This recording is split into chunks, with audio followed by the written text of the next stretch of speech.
Hello viewers and my dear students, আজকের ভিডিওতে আমরা দেখব কিভাবে গোলীয় দর্পণ দ্বারা প্রতিবিম্ব গঠন হয় এবং প্রতিবিম্ব গঠনের ক্ষেত্রে কি নিয়ম আমরা অনুসরণ করব এবং প্রতিবিম্বের প্রকৃতি কি প্রকার হয়।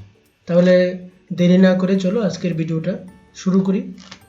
তো প্রথমে আমরা দেখে নেব গোলীয় দর্পণে প্রতিবিম্ব গঠনের যে নিয়ম, তার ক্ষেত্রে যে রশ্মি অনুসরণ করে সেটা আমরা প্রথমে দেখে নেব। ঠিক আছে, তো গোলীয় দর্পণের প্রধান অক্ষের সঙ্গে সমান্তরালভাবে আপতিত রশ্মি প্রতিফলনের পর সর্বদা ওই দর্পণের মুখ্য ফোকাস দিয়ে অতিক্রম করে। কীরকম হয় জিনিসটা, আমরা যদি একটা রশ্মি ব্যবহার করি যেটা সমান্তরাল আলোক রশ্মি, তাহলে সেটা যখন দর্পণের উপর প্রতিফলিত হবে, দর্পণ থেকে যখন প্রতিফলিত হবে সেটা ফোকাস দিয়ে যাবে। লক্ষ্য করে এখানে আলোক রশ্মির গতিপথ এই দিকে এবং দর্পণ থেকে প্রতিফলনের পর সেটা ফোকাস দিয়ে যাচ্ছে। অর্থাৎ যে কোনো সমান্তরাল আলোক রশ্মি যেটা প্রধান অক্ষের সমান্তরাল রয়েছে সেই রশ্মি অবশ্যই প্রতিফলনের পর ফোকাস দিয়ে যেতে হবে। এটা অবতল দর্পণের ক্ষেত্রে আমরা দেখলাম, এটা অবতল দর্পণ, অবতল দর্পণ। আর উত্তল দর্পণের ক্ষেত্রে আমরা কি দেখব, উত্তল দর্পণে যদি আমরা একটা সমান্তরাল রশ্মি ফেলি তাহলে সেটা কি হবে, সেটা প্রতিফলনের পর এরকমভাবে প্রতিফলিত হবে। যদি আমরা তাকে পেছন দিকে বর্ধিত করি, পেছন দিকে যদি বর্ধিত করি, সেটা প্রধান অক্ষকে কী করবে, একটা বিন্দুতে ছেদ করবে, সেটা হচ্ছে ফোকাস। ফোকাস দিয়ে সেটা অতিক্রম করতে হবে, কারণ দর্পণকে ভেদ করে কখনই আলোক রশ্মি পেছন দিকে যেতে পারে না। তাহলে আমরা যদি পেছন দিকে তাকে বর্ধিত করি তাহলে সেটা ফোকাসে গিয়ে মিলবে। ঠিক আছে, 2 নম্বর নিয়মটা কি, কোনো আপতিত আলোক রশ্মি গোলীয় দর্পণের মুখ্য ফোকাসের মধ্যে দিয়ে গেলে, মুখ্য ফোকাসের মধ্যে দিয়ে যদি যায় তাহলে ওই রশ্মিটি প্রধান অক্ষের সমান্তরাল হয়ে নির্গত হবে। অর্থাৎ ফোকাস দিয়ে যদি কোনো আলোক রশ্মি যায়, কীরকম হতে পারে ছবিটা, আমরা একটা রশ্মি ব্যবহার করি, ফোকাসটার মধ্যে দিয়ে আমরা রশ্মিটাকে পাঠালে কী হবে, সেটা প্রতিফলনের পর সেটা কি হচ্ছে, প্রধান অক্ষের সমান্তরাল হয়ে বেরিয়ে গেল। অর্থাৎ এইভাবে প্রধান অক্ষের সমান্তরাল হয়ে বেরিয়ে গেল, ফোকাস দিয়ে গেল, ফোকাস দিয়ে গিয়ে প্রধান অক্ষের সমান্তরাল হয়ে বেরিয়ে গেল। ঠিক আছে, আরেকটা রশ্মি যদি আমরা পাঠাতাম, ফোকাস দিয়ে যদি আরেকটা রশ্মিকে পাঠাই, ফোকাস দিয়ে আরেকটা রশ্মিকে যদি পাঠাই,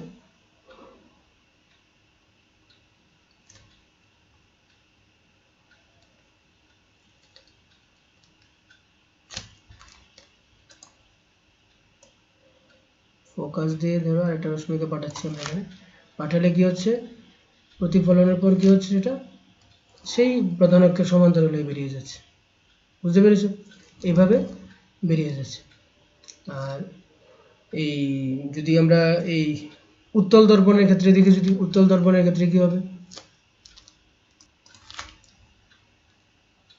যদি আমরা রশ্মিটা ব্যবহার করি, মানে ফোকাসের মধ্য দিয়ে তো আর ভেদ করতে পারে না, মানে ফোকাস বরাবর যদি আসে, এরকম ফোকাস বরাবর যদি আসে তাহলে কি হবে, প্রতিফলনের পর সেটা কি হবে, এদিক দিয়ে বেরিয়ে যাবে। তাহলে দেখো এদিক দিয়ে আসছিল ফোকাস বরাবর, প্রতিফলনের পর সেটা বেরিয়ে গেল। তো আমরা যদি পেছন থেকে কাল্পনিকভাবে বাড়াই, রশ্মিটা ফোকাস গিয়ে মিলতে হবে। তার মানে আমরা প্রথম দেখলাম কি, প্রধান অক্ষের সমান্তরাল হয়ে কোনো রশ্মি আসলে সেটা ফোকাস দিয়ে বেরিয়ে যাচ্ছে অবতল দর্পণের ক্ষেত্রে। আর উত্তল দর্পণের ক্ষেত্রে যেটা দেখলাম, এই প্রধান অক্ষের সমান্তরাল হয়ে কোনো রশ্মি আসলে সেটা মানে প্রতিফলিত হয়ে এমনভাবে যাবে যাকে আমরা যদি পেছন দিকে বর্ধিত করি সেটা ফোকাস দিয়ে নির্গত হবে। আর ফোকাস দিয়ে যদি কোনো আলোক রশ্মি যায় তাহলে সেটা কি করছে, প্রধান অক্ষের সমান্তরাল হয়ে বেরিয়ে যাচ্ছে। আচ্ছা, 3 নম্বর নিয়ম দেখো, কোনো গোলীয় দর্পণের বক্রতা কেন্দ্রের মধ্য দিয়ে, কোনো গোলীয় দর্পণের বক্রতা কেন্দ্রের মধ্য দিয়ে অগ্রসরমান কোনো আলোক রশ্মি ওই দর্পণে লম্বভাবে আপতিত হওয়ায় প্রতিফলনের পর ওই একই পথ ধরে বিপরীত দিকে চলে যায়। বক্রতা কেন্দ্র দিয়ে যদি কোনো আলোক রশ্মি যায় তাহলে আমরা একটা আলোক রশ্মি ব্যবহার করি যেটা বক্রতা কেন্দ্র দিয়ে যাবে, রশ্মিটাকে একটু ঠিক করে নিই, বক্রতা কেন্দ্র দিয়ে যাচ্ছে। তো বক্রতা কেন্দ্র দিয়ে যখন একটা আলোক রশ্মি আপতিত হলো, এই দেখো বক্রতা কেন্দ্র দিয়ে একটা আলোক রশ্মি যাচ্ছে, গেলে কি হবে, প্রতিফলনের পর কি হবে, পুনরায় আবার সেই পথ ধরে ফিরে যাবে। কারণ বক্রতা কেন্দ্র দিয়ে যখন আলোক রশ্মি কোনো গোলীয় দর্পণে আপতিত হয় তাকে আমরা লম্ব আপতন হিসেবে ধরতে পারি, লম্বভাবে আপতিত হচ্ছে। তো লম্বভাবে আপতিত হলে কি হয়, আবার সেই পুনরায় ওই পথ অনুসরণ করে, অর্থাৎ প্রতিফলনের পর কি হবে, সে পুনরায় এই পথ দিয়ে আবার ফিরে যাবে, পুনরায় এই পথ দিয়ে ফিরে যাবে। ঠিক আছে, এটা তো অবতল দর্পণের ক্ষেত্রে দেখলাম। আর উত্তল দর্পণের ক্ষেত্রে যদি আমরা লম্বভাবে যদি আপতিত করি তাহলে কি হবে, তাহলে এই বক্রতা কেন্দ্রের মধ্যে দিয়ে আপতিত হতে হবে, এই দিক দিয়ে আপতিত হলো এইভাবে। তাহলে এই দিক দিয়ে যদি আপতিত হয় আলোক রশ্মিটা, তাহলে কি হবে, প্রতিফলিত আবার সেম এই পথ দিয়ে ফিরে যাবে। এ হচ্ছে রশ্মি গঠনের যে নিয়মাবলী। এখন আমরা দেখে নেই যে কিভাবে একটা দর্পণের মধ্যে, বিশেষ করে প্রথম আমরা দেখব গোলীয় দর্পণের মধ্যে অবতল দর্পণটা আমরা দেখব প্রথমে। গোলীয় অবতল দর্পণে কিভাবে প্রতিবিম্ব গঠন হয়। আচ্ছা, অবতল দর্পণে যদি বস্তু তোমার অসীমে অবস্থিত হয়, তো অসীম থেকে যখন কোনো আলোক রশ্মি আসবে দর্পণে এসে আপতিত হবে, সেই ক্ষেত্রে আমরা সেই রশ্মিগুলিকে সমান্তরাল রশ্মি হিসেবে আমরা ধরতে পারি।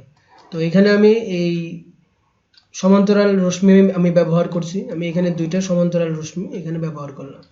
তো রশ্মিগুলি কি হবে, প্রতিফলনের পর তারা এই রশ্মিগুলিকে ফোকাস তলে কেন্দ্রীভূত করবে। ঠিক আছে, ফোকাস তলে রশ্মিগুলিকে কেন্দ্রীভূত করবে। তো আমরা কি পাবো এখানে, আমরা যদি দেখি আলোক রশ্মি দিক থেকে আসছে, প্রতিফলিত হয়ে প্রতিবিম্বটা ওই অবতল দর্পণের যে ফোকাস, সেই ফোকাস তলে প্রতিবিম্বটা গঠিত হবে। তাহলে আমরা এখানে যদি প্রতিবিম্বটা দেখাই, প্রতিবিম্বটা কোন জায়গায় হবে, এই জায়গার মধ্যে একটা প্রতিবিম্ব আমরা দেখতে পাবো, এ বি একটা প্রতিবিম্ব আমরা দেখতে পাবো। আচ্ছা, এখানে আমরা প্রতিবিম্বের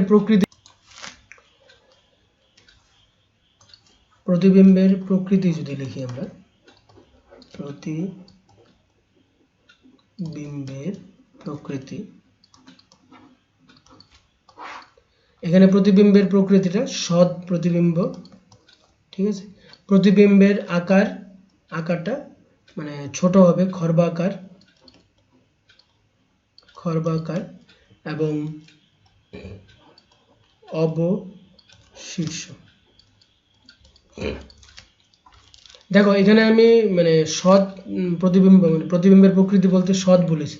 আমি আবার একটু মনে করিয়ে দিচ্ছি, সৎ প্রতিবিম্ব হচ্ছে যখন আলোক রশ্মি কোনো দর্পণ থেকে প্রতিফলনের পর যদি তারা বাস্তবেই দুইটা রশ্মি যদি মিলিত হয়, ছেদ করে, একটা রশ্মি অন্য আরেকটা রশ্মিকে যদি ছেদ করে, তাহলে যে প্রতিবিম্বটা গঠিত হয় সেটাকে সৎ প্রতিবিম্ব বলে।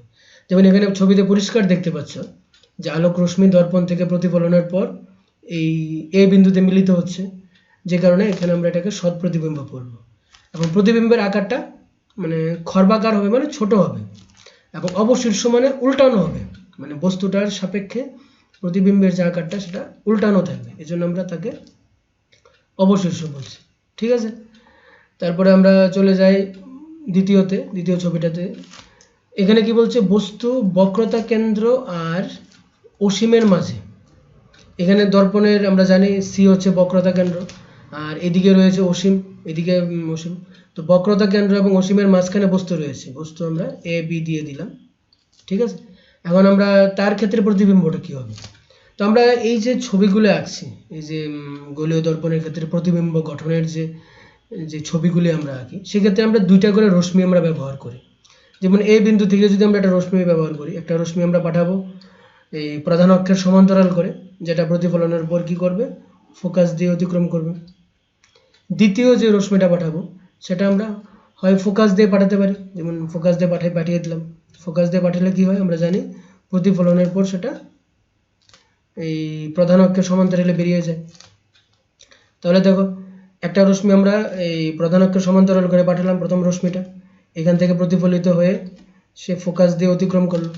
আরেকটা আলোক রশ্মি আমরা ফোকাস দিয়ে পাঠালাম, সেটা দর্পণ থেকে এই বিন্দুতে প্রতিফলিত হয়ে সমান্তরাল হয়ে বেরিয়ে গেল। তাহলে প্রতিবিম্বটা কোথায় গঠিত হচ্ছে, এই জায়গাতে প্রতিবিম্বটা গঠিত হচ্ছে। তাহলে আমরা কোথায় দেখতে পাচ্ছি, এখানে প্রতিবিম্বটা গঠিত হচ্ছে। তো এইখানে আমাদের এই প্রতিবিম্বটা গঠিত হবে। আমরা প্রতিবিম্বটা যদি দেখাই, প্রতিবিম্বটা ভাবে গঠিত হচ্ছে, এর জন্য যদি আমরা দেখাই,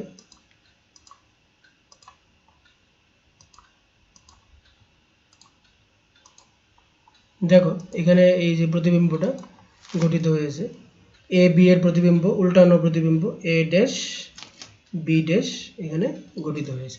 তো প্রতিবিম্বের মানে প্রকৃতিটা যদি আমরা বলি, প্রতিবিম্বের প্রকৃতিটা কি হবে এখানে, প্রতিবিম্বের প্রকৃতি মানে পরিষ্কার বোঝা যাচ্ছে যে আলোক রশ্মিগুলো পরস্পর এই বিন্দুগুলিতে এ ড্যাশ বিন্দুতে মিলিত হয়েছে, তাহলে প্রতিবিম্বটা অবশ্যই এখানে সৎ প্রতিবিম্ব, সৎ। এবং বিবর্ধনটা কি হচ্ছে, বিবর্ধন মানে বস্তুর আকারের থেকে কিন্তু একটু ছোট, মানে খর্বাকার, খর্বাকার মানে ছোট বোঝাচ্ছে, খর্বাকার অর্থাৎ কি মানে বস্তুর আকারের চেয়ে ছোট, খর্বাকার বস্তুর আকারের চেয়ে ছোট, আকারের চেয়ে ছোট, ঠিক আছে। আর প্রতিবিম্বটা যেহেতু উল্টানো, এটাকে আমরা বলি উল্টানো প্রতিবিম্বকে বলি অবশিষ্য, উল্টানো প্রতিবিম্বকে আমরা বলি অবশিষ্য। তাহলে এই হচ্ছে আমাদের দ্বিতীয় এই ঘটনাটা। তৃতীয় ঘটনাটা দেখো, বস্তু কোথায় রয়েছে, বক্রতা কেন্দ্রে অবস্থিত। 3 নম্বর ঘটনাটা হচ্ছে বস্তু বক্রতা কেন্দ্রে। এই জায়গাতে যদি বস্তু থাকে, এখানে যদি বস্তু থাকে আমরা কি করব, একটা বস্তু বসিয়ে দিই, এই জায়গাতে একটা বস্তুকে আমরা বসিয়ে দিলাম, ঠিক আছে, এখানে বস্তুকে আমরা রেখে দিলাম। আচ্ছা, আলোক রশ্মি কি হবে, একটা আলোক রশ্মি প্রধান অক্ষের সমান্তরাল করে পাঠিয়ে দিলাম দর্পণের উপর, প্রতিফলনের পর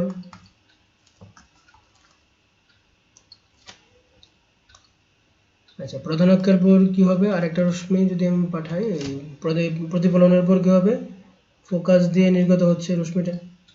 আচ্ছা আরেকটা রশ্মি যদি আমরা ফোকাস দিয়ে পাঠাই, তাহলে সেটা কি হবে, প্রধান অক্ষের সমান্তরালে বেরিয়ে যাচ্ছে, ঠিক আছে।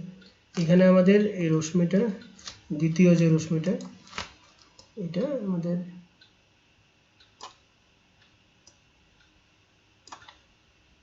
এটা একটু আমরা কারেকশন করে দিচ্ছি। প্রতিবিম্বটা কি হয়, এই জায়গাতে আমাদের ছবিটাতে একটু হয়েছে, প্রতিবিম্বটা এখানে গঠিত হবে। আচ্ছা অর্থাৎ তার প্রতিবিম্বটা যদি আমরা দেখি,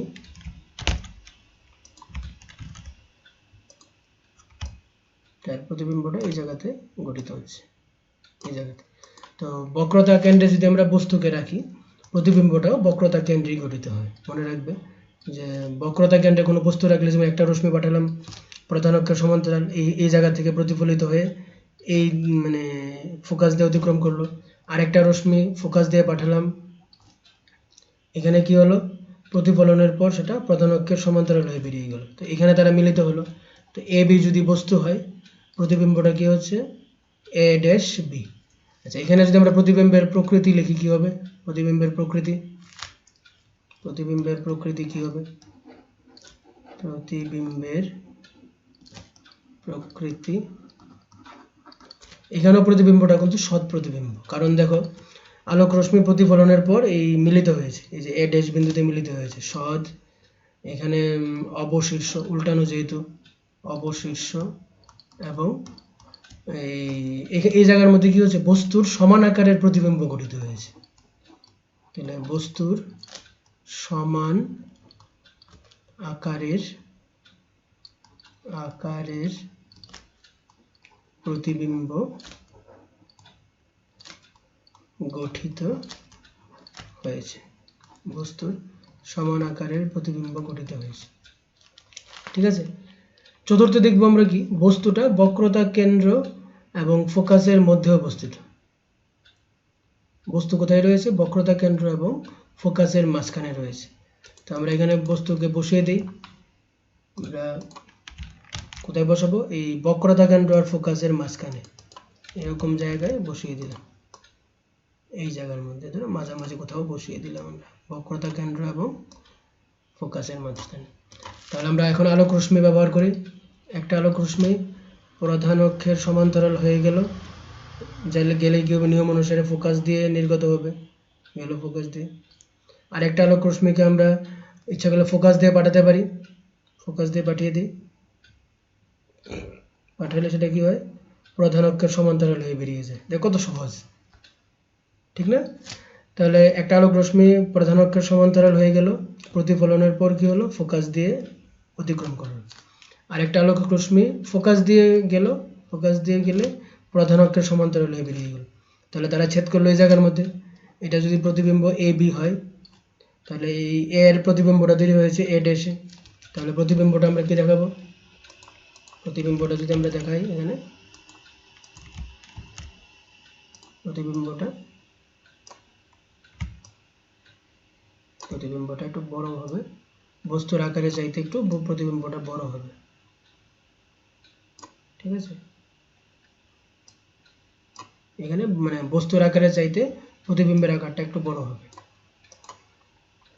তাহলে দেখো এখানে প্রতিবিম্বটা কি প্রতিবিম্ব হবে, তোমরা পরিষ্কার বুঝতে পারছো? প্রতিবিম্বটা এখানে সৎ প্রকৃতির হবে। তাহলে প্রতিবিম্বের প্রকৃতি যদি আমরা বলি, প্রতিবিম্বের প্রকৃতি কি হবে? 1 নম্বর সৎ, 2 অবশিষ্য, 3 বিবর্ধিত। মানে বস্তুর আকারের চাইতে বড় আছে। বিবর্ধিত মানে বস্তুর যে আকার তার চাইতে বড় হবে, ঠিক আছে? এই জিনিসগুলো পাশাপাশি তোমাদের মাথায় রাখতে হবে। হ্যাঁ, 5 নম্বর দেখো কি রয়েছে, বস্তু যদি ফোকাসে থাকে। বস্তু যদি আমাদের ফোকাসে থাকে তখন কি হবে? বস্তু কোথায় রয়েছে? ফোকাসের মধ্যে রয়েছে। তো ফোকাসে যদি বস্তু থাকে কিরকম হবে ছবিটা? আমরা আবার ফোকাসে একটা বস্তু রাখি, মানে এই যে ফোকাস দেখতে পাচ্ছ, এখানে একটা ফোকাসে আমরা বস্তু রাখবো, ফোকাসে আমরা বস্তু রাখছি। ওকে, তাহলে আমরা একটা আলোক রশ্মি পাঠাই ফোকাস, এখান থেকে একটা আলোক রশ্মি প্রধান অক্ষের সমান্তরাল প্রতিফলনের উপর ফোকাস দিয়ে বেরিয়ে গেল। আচ্ছা, আরেকটা আলোক রশ্মি যদি দর্পণের উপর লম্বভাবে যদি আমরা ফেলি, যেটা প্রতিফলনের পর আবার কি হলো, এই তোমার বক্রতা কেন্দ্র দিয়ে বেরিয়ে যাবে। এখানে আসলে রশ্মিগুলো মানে আমার এই ছবিটার মধ্যে সি আর এফ এর মধ্যে দূরত্বটা সমান হয়নি, এই কারণে ছবিটা একটু কারেকশন করে দিচ্ছি।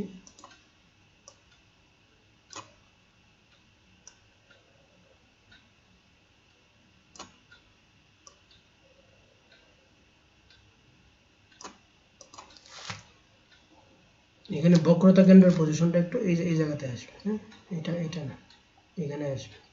ওকে, তাহলে আলোক রশ্মিগুলি দেখো কি হচ্ছে, একটা আলোক রশ্মি প্রধান অক্ষ সমান্তরাল হয়ে গেল, প্রতিফলনের পর সেটা বেরিয়ে গেল, এই ফোকাস দিয়ে বেরিয়ে গেল। আর আরেকটা আলোক রশ্মি দর্পণের উপর ঠিক লম্বভাবে আপতিত হয়েছে। লম্বভাবে আপতিত হলে কি হয়? পুনরায় সেই পথটা অনুসরণ করে বেরিয়ে যাবে, ঠিক আছে? তো এই রশ্মিগুলি দেখো, এই রশ্মিগুলি কিন্তু সমান্তরাল আলোক রশ্মি, এই আলোক রশ্মিগুলো সমান্তরাল আলোক রশ্মি, সমান্তরাল আলোক রশ্মি।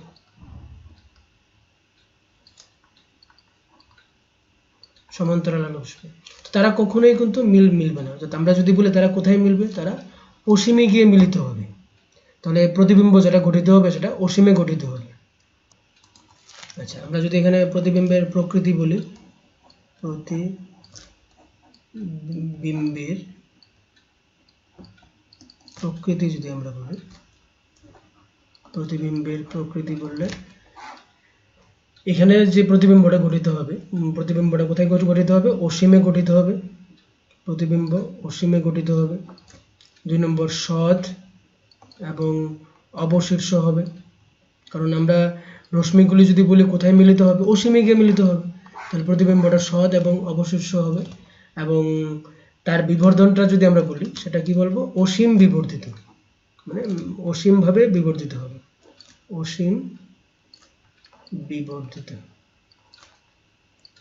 অসীম বিবর্ধিত, ঠিক আছে? 6 নম্বরটা দেখো কি রয়েছে, 6 নম্বরটা খুব ইম্পর্টেন্ট। বস্তু ফোকাস ও মেরুর মধ্যে অবস্থিত। বস্তুটাকে আমরা কোথায় রাখবো? ফোকাস আর মেরুর মধ্যে। মেরু কোনটা? এই জায়গাটা হচ্ছে মেরু, পোল। এই জায়গাতে আমরা বস্তু রাখবো। তাহলে আমরা এখানে বস্তুকে বসিয়ে দিই, এখানে বস্তুকে ফোকাস আর মেরুর মাঝখানে আমরা রাখবো, ঠিক আছে? এই হলো আমাদের বস্তু। এখন আমরা আলোক রশ্মি পাঠাই বস্তু থেকে। একটা আলোক রশ্মি প্রধান অক্ষের সমান্তরাল, তাহলে এটা প্রতিফলনের উপর ফোকাস দিয়ে বেরিয়ে যাবে, ঠিক আছে?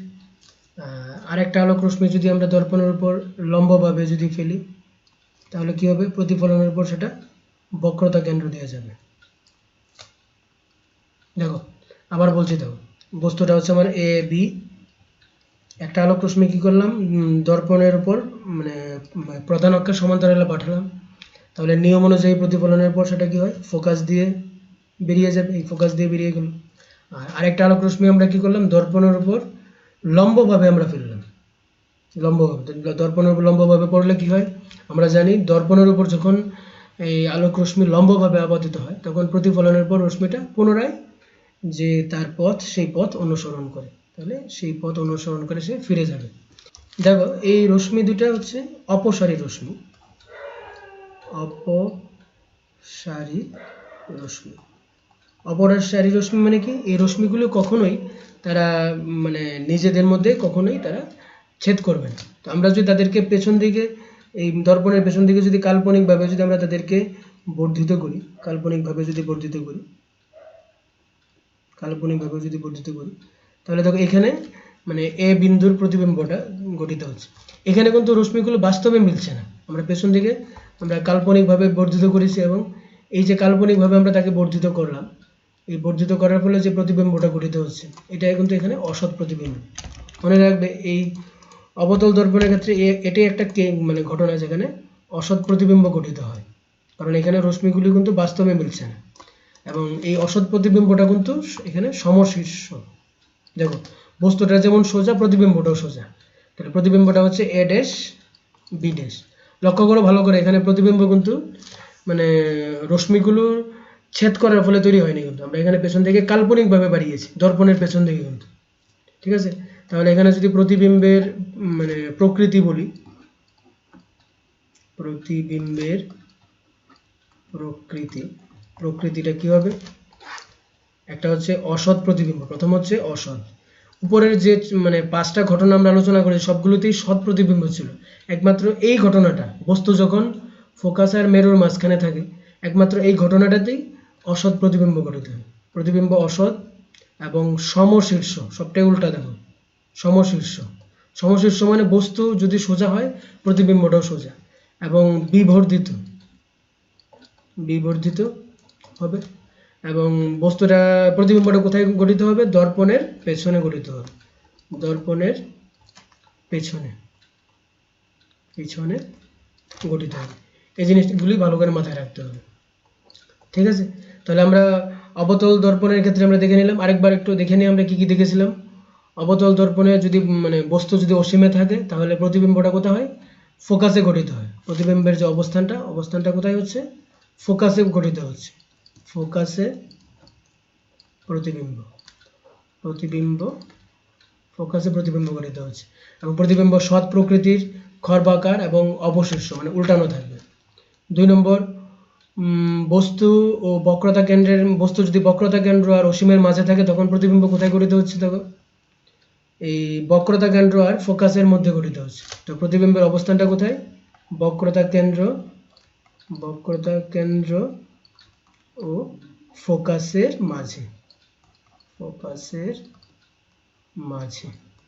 আর প্রকৃতিটা দেখো কি, যেহেতু রশ্মিগুলো ছেদ করেছে সৎ প্রতিবিম্ব, এবং বস্তুর আকারের চেয়ে ছোট এবং অবশিষ্ট মানে উল্টানো হবে।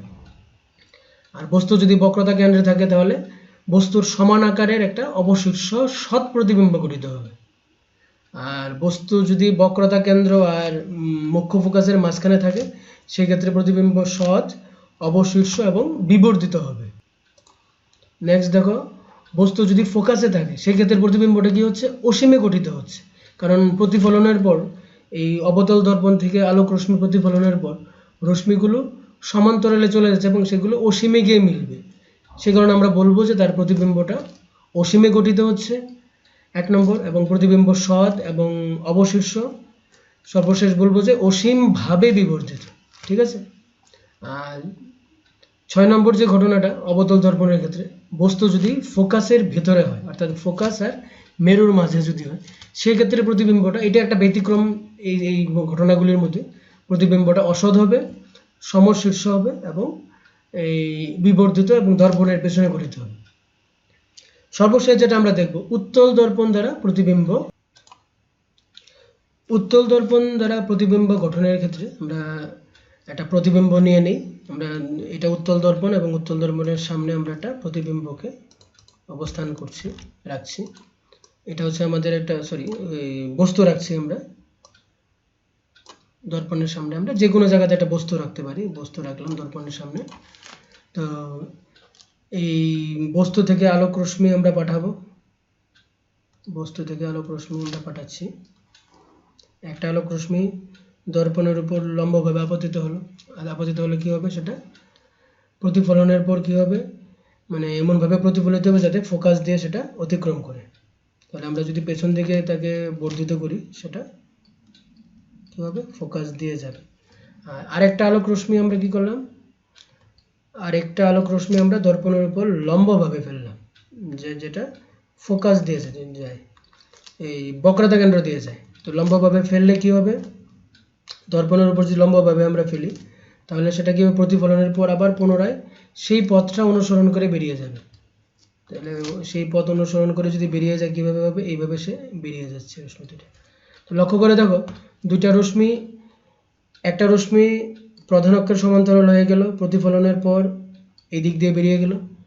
আরেকটা রশ্মি দর্পণের উপর লম্বভাবে আপতিত হয়েছে, যেটা আমি যদি পেছন থেকে কাল্পনিকভাবে বর্ধিত করি, সেটা বক্রতা কেন্দ্র দিয়ে অবশ্যই যেতে হবে। তাহলে প্রতিফলনের পর কি হবে, দর্পণ থেকে সোজা বেরিয়ে যাবে, কারণ দর্পণকে ভেদ করে তো আলোক রশ্মি যেতে পারে না। তাহলে দেখো এই রশ্মি দুটা, এই দুইটা রশ্মি কিন্তু কি হচ্ছে, অপসারী রশ্মি। এই যে দুইটা রশ্মি দেখতে পাচ্ছ, এই দুইটা রশ্মি অপসারী রশ্মি, অপসারী রশ্মি। অপসারী রশ্মি মানে এগুলো ডাইভার্জিং, একটা রশ্মি আরেকটা রশ্মি থেকে দূরে সরে যাচ্ছে। তো এই রশ্মিগুলি কখনোই মিলবে না এদিকে। আমি যদি পেছন দিকে তাদেরকে এভাবে বাড়াই, দেখো পেছন দিকে বাড়াই, তাহলে তার একটা বিন্দুতে মিলছে। তো এই জায়গাতে কি হবে, তার প্রতিবিম্বটা গঠিত হবে। অর্থাৎ এই এ বি যে বস্তু রয়েছে, তার প্রতিবিম্বটা দর্পণের পেছনে এই জায়গাতে গঠিত হবে। এটাকে আমরা যদি এ ড্যাশ বি ড্যাশ বলি, তাহলে এ ড্যাশ বি ড্যাশ হচ্ছে এ বি বস্তুর একটি প্রতিবিম্ব। এখন প্রতিবিম্বের প্রকৃতি কি হবে, প্রতিবিম্বের প্রকৃতিটা কি দাঁড়াবে, প্রতিবিম্বের প্রকৃতি লক্ষ্য করে দেখো, রশ্মিগুলি যেহেতু বাস্তবে ছেদ করেনি, তাহলে প্রতিবিম্বের প্রকৃতি অবশ্যই অসৎ প্রকৃতি হবে, অসৎ। এবং প্রতিবিম্বটা বস্তুর সাপেক্ষে মানে সোজা, তার মানে সমশীর্ষ, ঠিক আছে। আর খর্বাকার হবে, ছোট আকার, বস্তুর আকারের চাইতে ছোট। খর্বাকার মানে বস্তুর আকারের চাইতে ছোট। আর অবস্থানটা কি, দর্পণের পেছনে। দেখো তাহলে একটা জিনিস, যে অবতল দর্পণের ক্ষেত্রে আমরা 6টা ঘটনা আমরা দেখিয়েছি, কিন্তু উত্তল দর্পণের ক্ষেত্রে শুধু একটা ঘটনাই রয়েছে। কারণ দর্পণের সামনে তুমি যে কোনো জায়গাতেই বস্তুকে রাখো না কেন, প্রতিবিম্বটা তোমার দর্পণের পেছনেই গঠিত হবে, এবং সবসময় প্রতিবিম্বটা বস্তুর আকারের চাইতে ছোট হবে। ঠিক আছে, আশা করি আজকের এই ক্লাসটা তোমাদের ভালো লেগেছে, এবং তোমরা বাড়িতে এই রে ডায়াগ্রামগুলো বারবার অনুশীলন করবে। এবং আমি তোমাদের মানে এই রে ডায়াগ্রামের যে নোটটা আমি একটা PDF আকারে তোমাদের দিয়ে দেবো, তোমরা খুব সুন্দর করে খাতার মধ্যে এগুলো তুলে নেবে। তো আগামী ক্লাসে আবার দেখা হচ্ছে, সবাই ভালো থাকবে, সকলকে অসংখ্য ধন্যবাদ।